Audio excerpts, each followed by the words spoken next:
seconds, and I thought, no, I'm going to make my own pair. I'm going to see what I could do and start researching and see what the shoes are about. And, you know, I went to get the proper sequins, proper, you know, shape of a slipper that I found on eBay, and I ended up with, you know, a great pair of replicas. And it's taken a long time to come up with the proper shape and the techniques, but I'm really proud of them. I love what I do, and I love the slippers and the rods. Yes, that's wonderful. I know there have been many, many people over the years that have been making replica ruby slippers, and honestly I can say that the slippers that you have made look very closely to the originals, and much better than all the replicas I've ever seen in my life. So you do. Oh, thank you. That's nice. Yes, you're welcome. Yeah. For me, it's like if you're going to do something, you're going to actually make a replica. If it's as close to the original as possible, that to me is what makes it magical and what makes it so special. Right. You know, some people, I think, when they make replicas, they use cup sequins, which were not the original. They use bright red sequins, which were not. They're supposed to be darker in color. So for me, it's all in the details. You know, it has to be the very special coloring, the size, everything has to be just spot on. So and that's what I enjoy about it. You know, it's like it's all the research that goes into it. It's part of the fun. Right. That's excellent. Now, when you first saw the movie for the first time, which you were probably very young, what were you thinking about, and what was kind of running through your mind, if you can remember a little bit of that? I think I remember when I first saw this film was with my cousins, and like I said, I was probably like 5 or 6 years old, and I don't know why I hadn't seen the film before. But I remember being in my parents' basement, and we were all watching it. You know, sitting around like just playing and stuff, and my cousins were like, "Oh, the Wizard of Oz is on, the Wizard of Oz is on," and I was like, "What is that? Like, I don't know. I never heard of it, you know." Right. So they turned it on, and we're watching the Kansas sequence, and I'm like, "Well, this is okay," and then the tornado comes, and all of a sudden they're skipping down the yellow brick road, and it was just, I just remember being so fascinated at such a young age of like, wow, this is such a great film. I love this, you know. And yeah, I don't know. It's a great film. For some reason, I don't know if it's the era that it was made, if it's the music, the colors. I think everything just came together with that film. It's just so much fun. Right. Now, over the years, you have had so many interesting opportunities in displaying your ruby slippers publicly, and just recently you got to have them appear at a symposium for the National Appraisal Association of America. And I would like you to explain about that, how that came about, how you got involved with that. Well, most recently I had a pair up.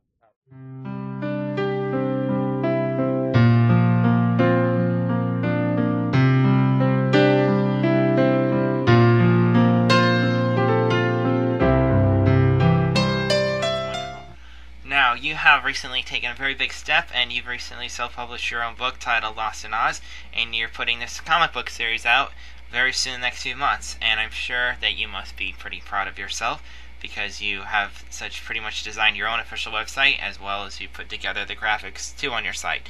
And I'm very anyways, but if you can explain about this process and how you got started with that. Well, the internet process itself is it's something I've always been interested in. Like I said, the arts have always played a part in my life, so I'd love to learn through different medias how to show my art and how to express myself through different things. So the websites were just something I picked up as a small hobby when I was younger. I actually used to collect the Gut Milk ads, the Milk Mustache ads, and I had started a website for that when I was a lot younger so that I could have a trading venue to trade with other people to get some of the rarer ones, which unfortunately that hobby has died out. But it was definitely, when I wrote the book, it was definitely, I knew I wanted it online. I knew that I feel like online is a very untapped market that it hasn't been used to its highest potential yet, so I definitely want to be a part of that. But as far as the book goes, the book I always knew I wanted to do something in my life that involved something that I could share with other people, and I've done tons and tons of musicals, whether locally, professionally, all around the state, all around the area. So I got to express myself through my Oz and through my art by doing the musical versions of The Wizard of Oz, but I wanted something that was more about me, more about Oz and me, more about what it would be like for me to be in Oz. So writing the book was my first step in that, and I went through many, many different editions, storylines through the book that have either been altered, changed, or whatever since then. It's been a very long process, but it's been very, very rewarding. Doing all I can. You see a big stall and a bar.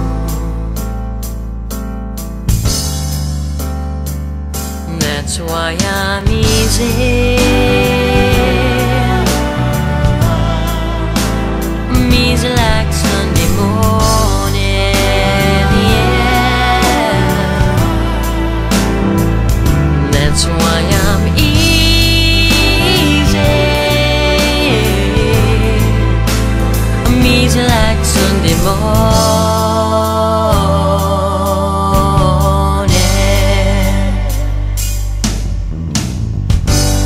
Why in the world would anybody put chains on me?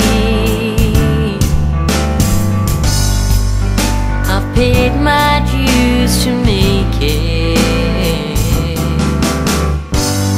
Everybody wants me to be what they want me to be.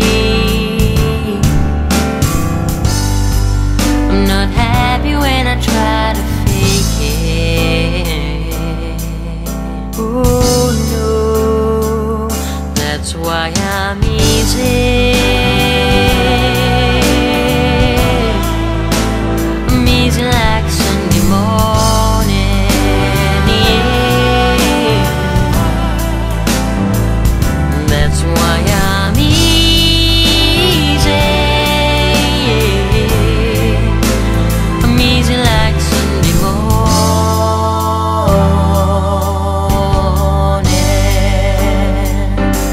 I wanna be high,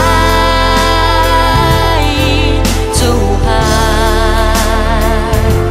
I wanna be free, know the things I do are right. I wanna be free,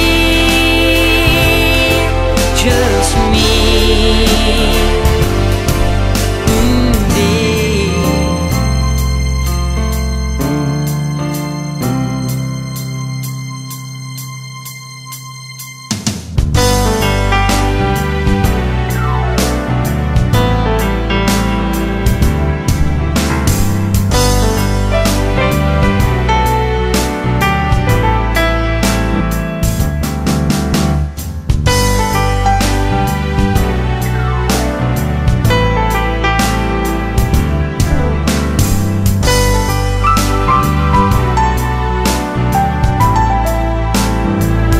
That's why I'm easy.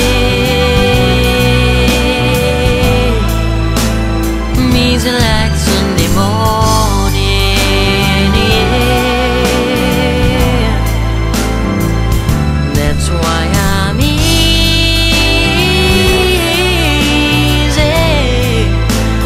Easy like Sunday morning.